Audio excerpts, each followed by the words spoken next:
Hello there, everyone. Nicholas Dettmann here with another edition of the Dettmann Media Podcast, where we go over the latest in social media and digital marketing tips, trends, analysis, and just kind of discussion about the latest in those areas. Lot to cover here today, so really glad you can join me on today's podcast. If you don't already, head on over to my blog. That's nicholasdettmann.blogspot.com. Head on over there, click on that subscribe button, and you can get updates emailed right to your email inbox.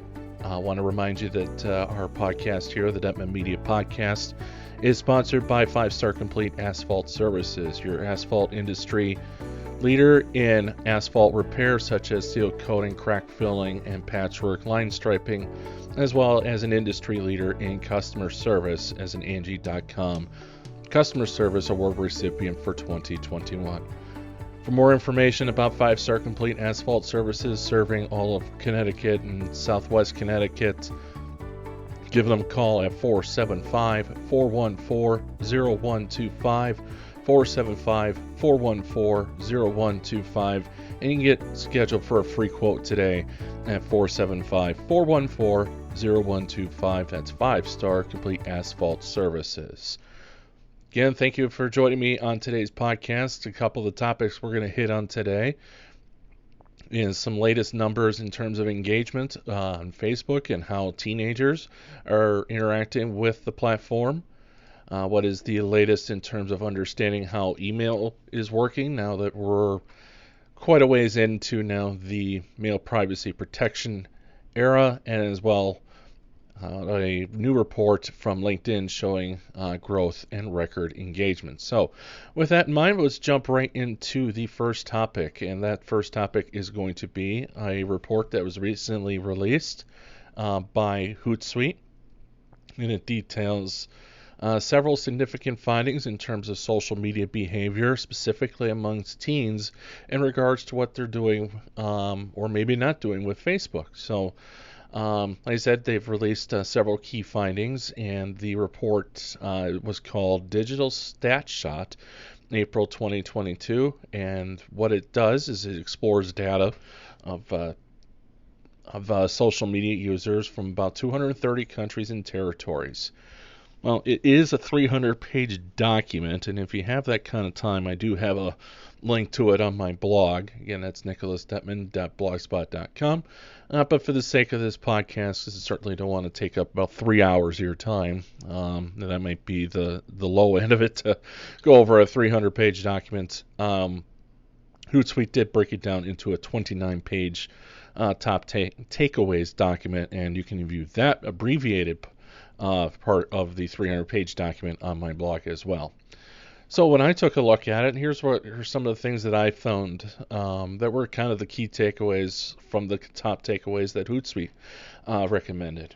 And what I thought was interesting was starting with the breakdown of what type of content the users are looking for on specific platforms. And really, if you follow the podcast for however long you have, especially if you've done so for an extended period of time, you'll kind of get an idea of kind of how each platform works, and if you have the familiarity with the platforms themselves, you'll have a pretty good understanding of how each platform is viewed and interacted with on a per platform basis. But it was still nice to see what kind of the numbers are, to kind of verify what we've really have kind of known, whether through other research or studies or just kind of our own interactions with them. So looking at TikTok, 77.4% of those users are looking for funny and entertaining content. So, and I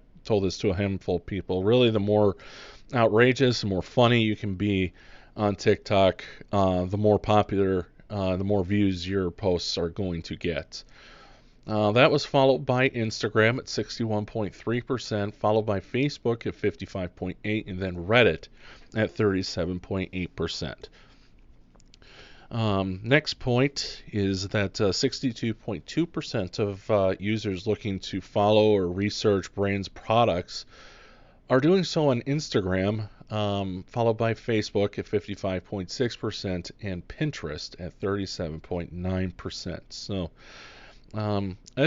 was a little surprised at Instagram, but not too much, because I know Instagram has really done quite a bit over the last several months to really offer online shopping experiences through their platform. Facebook obviously owns, or Facebook Meta obviously owns Instagram, so it's not surprised that Facebook is in there, but certainly not a surprise Pinterest is also up there. But so that really wasn't a big surprise, but again, kind of going back to what I said before, just kind of nice to see those numbers validate kind of what you may have seen or heard previously.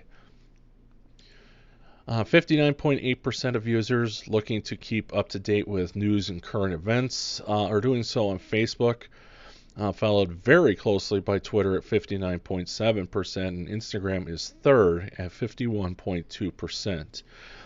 Really not surprised that Facebook and Twitter are kind of neck and neck in terms of sharing news and current events. Was a little surprised to see Instagram at number 3. I would have thought maybe LinkedIn could have been up there a little higher up in terms of getting news through social media. But Instagram, it came in there at third. Is again, kind of backtracking a smidge. Why I thought Instagram was a little surprised, because Instagram doesn't have that click link option that you can put on posts. And if you've heard me say it a number of times, I certainly hope that is something Instagram will adopt at some point down the line. 71.1% of users looking to message and message friends are using Facebook to do that. It's not a big surprise. And nearly 50% are using Instagram. 34.3% use Snapchat, and 20.9% use Twitter. All the others were below 20%. Having Snapchat there in the top 3, not a big surprise, especially since Snapchat is a very popular communication app for teens and young adults, those probably under 25, even up to about 30 years old. Definitely use Snapchat as a form of a messaging tool. But really no surprise Facebook is runaway the favorite. It's pretty well established, the Facebook Messenger, and there's been a number of improvements over the last several months and even kind of year or two to make that as user-friendly as possible.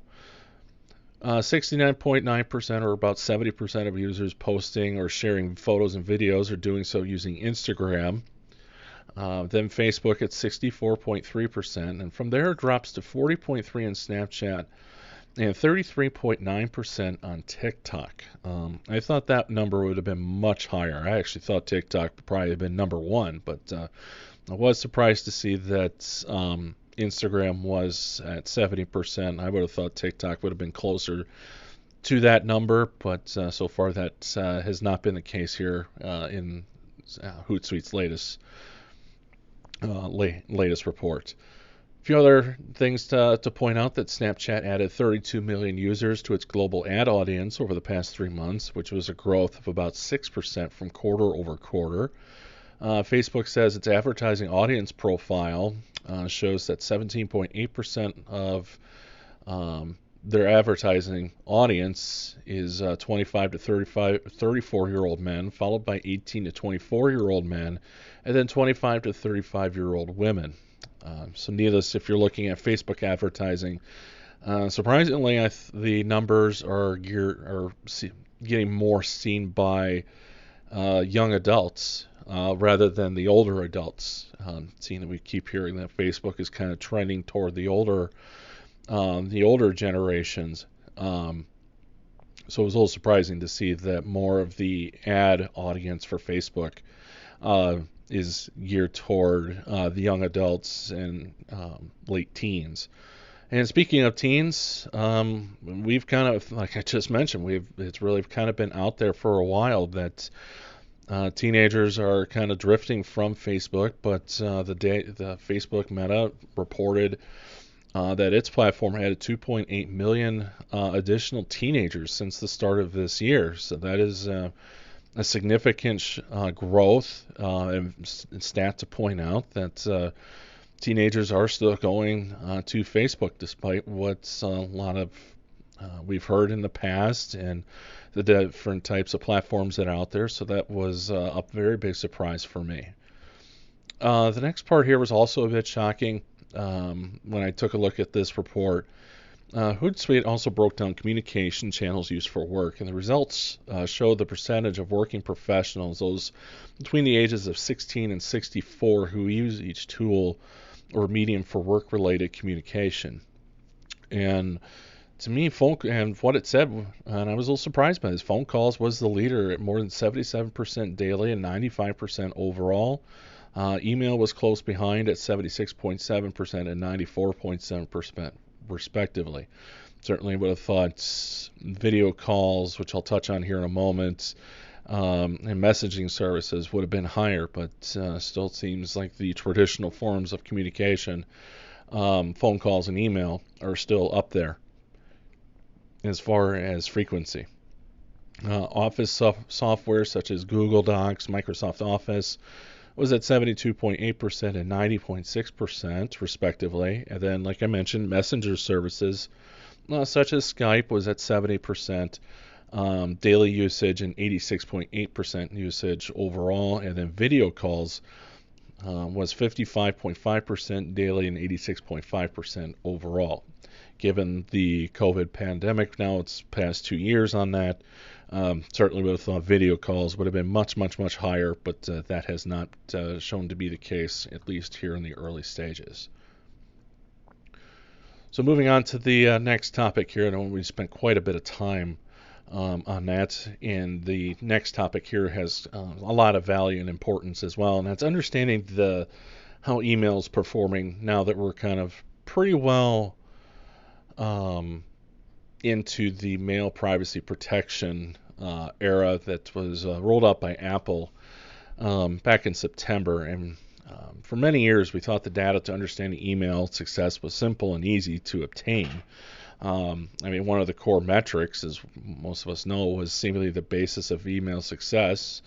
Evaluation was simply the open rate. If we could see that people were opening it, we felt that that was a good metric to base off of and understand if the email marketing strategy was working. If people are opening it, then they must be somewhat of caught an interest and at least got in front of them. Simply so, if the email was opened by the recipient, it told you that, again, someone was compelled enough to investigate further. To me, sounds like success, right? But that was the old way. And like I mentioned before, in September, Apple rolled out the email privacy protection tool. So in short, when an email is sent from an email service provider or an ESP, Apple opens the email, takes the identifying characteristics of the recipient off of the email, and then it is sent to the inbox. So your data is going to show that the email was open, and for anyone that does monitor email service provider tools like Constant Contact or MailChimp, which is what I use both, you'll definitely have noticed that the open rates on your emails have certainly changed. And unfortunately, because of this, that open rate metric has suddenly grown to be irrelevant. And now we're kind of scrambling. Okay, now what do we try to use to understand whether a email is successful or not? And in that time, and through my conversations here with you here on the podcast, is that really has been a greater emphasis to put on measuring the clicks with an email or your calls to action, because that data, no matter what, is still going to be trackable. And recently, Litmus released a report about how to better understand how your email might be performing in this new era that is much more focused on privacy and transparency. And the report was called Email Analytics in 2022. And I have a link to that on my blog at nicholasdettmann.blogspot.com. And so what did they find? Well, before Mail Privacy Protection, or MPP, went into effect back in September, 64% of marketers were concerned with the impact it would have on their email analytics and means of measuring campaigns. Honestly, I thought 64% was kind of a low number. I would imagine just about all of them marketers were concerned about that. 43% were planning to change how they measure email performance, and 26% just weren't sure. So in April of 2022, Litmus reported that 53% of Apple Mail had been impacted by MPP. Things such as significant increases in open rates are among the results marketers are seeing. Again, I've seen that in all the email marketing platforms I oversee. And if you probably have seen it as well. I mean, I've seen significant increases. Almost seems like 50 or 60% more opens than what I ever saw before. So Litmus also said that Gmail is prefetching images as well, and it's adding to the uncertain reliability or lack of it regarding open rates. So I guess how do we adjust? Well, you got to reevaluate your email strategy. Reevaluate your marketing goals through your email. Reevaluate your email templates and reevaluate what's important to your business. I mean, it is almost like tearing up your entire strategy that you once had and starting from scratch, and re-identify what your goals are, and how you want to try to achieve those. How are you presenting them? It is basically start over from scratch. And Litmus then suggested how you could really help you put those new strategies and goals together through a couple of bullet points. And one of them was the email read rate. If you have that option, it just depends on your email tool. But having an email open read equals about 8 seconds. So if the email is open for about 8 seconds, that will count as a read email. And therefore, it's almost like as good as what the former open rate was, but now you're understanding that that person actually took the time to read it. Others were, as mentioned, click-through rates, or their clicks being made to your email. If you have MailChimp, I've noticed this with mine, that it's showing a lot of email addresses double-clicking. And I've talked to MailChimp about this, and I've read to them about it. I think it's a thing they're still trying to work on their end. So, but really just still kind of pay attention to that, just to make sure that you really want to take that next step and understand, okay, how many clicks are there being made. The unsubscribe rate is another one, bounce rate, your spam complaint rate, and then obviously the conversion rate. Those are all great bullet points to help you understand your email analysis. Moving on to the final topic here, and we're a little longer than normal, so really appreciate you sticking around here for this one. We'll try and move through this one kind of quickly, but still worth bringing up, as I thought it was pretty important information. LinkedIn recently announced that its third quarter report, and it announced it back on April 26th through a Microsoft corporation release. And in the midst of the results report was an update on LinkedIn, and the company shared positive results from its third quarter, which ended back on March 31st. And LinkedIn revenue grew 34% in that time, and the growth, according to the report, was, quote, driven by a strong job market in our talent solutions business and strong advertising demand in our marketing solutions business, end quote. LinkedIn also reported that sessions grew 22% with record engagement. Quote, going forward, digital technology will be the key input that powers the world's economic output, said Satya Nadella, the chairman and chief executive officer of Microsoft, in a press release. She goes on to, or Nadella adds on to the press release, of course, across the tech stack, we are expanding our opportunity and taking share as we help customers differentiate, build resilience, and do more with less, and that's the end quote. Microsoft didn't release specific information about LinkedIn members, which at its last check was at 810 million. Over the last several months, and even couple years, LinkedIn has really kind of stepped up, in my opinion, has really stepped up their game in terms of maintaining relevancy and really kind of sticking with the latest in social media trends. Among those things that they've done is launching new analytics tools, updates to profile video features, and a subscribe bell and enable creators to feature newsletters on their profiles, as well as a skills-first tool to focus on hiring and developing talent. If you want to see more about their latest reports, I have a link for it right on my blog at nicholasdettmann.blogspot.com. That wraps up today's version of the Dettmann Media Podcast. Really want to thank you for joining me here today. If there are some topics that you would like me to discuss on an upcoming podcast episode, please feel free to reach out to me. Probably Twitter is probably the best way to do that, and the best way, my email or my Twitter handle is Nick, N-I-C-K, and that's _Dettmann, D-E-T-T-M-A-N-N. Certainly would also love to hear your feedback on what you like about the podcast, what you don't like, some things that maybe you would like to hear me talk about a little bit more. Certainly would love your feedback, and I really appreciate your support in listening to my podcast. So until next time, everybody stay safe, and we'll talk to you again next time. Bye-bye.